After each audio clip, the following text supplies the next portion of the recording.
Hello viewers, আসসালামু আলাইকুম। কেমন আছেন সবাই? আশা করি ভালো আছেন। আমি আজকে খুব ঝটপট একটা বাচ্চাদের জন্য নাস্তা রেসিপি করে দেখাবো। তো প্রথমে একটা আমি রুটির উপর গুঁড়া দুধ দিয়ে এভাবে বিছিয়ে দেবো পুরোটা একদম। তারপর এর উপর দেবো সামান্য চিনি। এরপর এর উপর আরেকটা রুটি দিয়ে আমি সুন্দর করে ঢেকে দিব। তারপর কাঁটা চামচ দিয়ে এভাবে চতুর্দিকে আমি মুখটা বন্ধ করে দিব।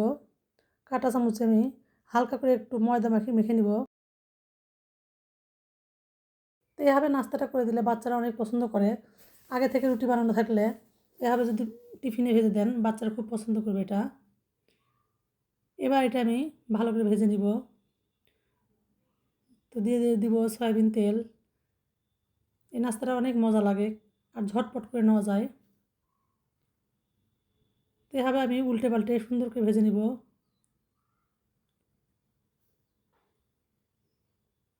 আর খুব সহজে এটা তৈরি করে নেওয়া যায়, বেশি কোনো উপকরণ লাগে না। আপনারা এভাবে একদিন ট্রাই করে দেখতে পারেন।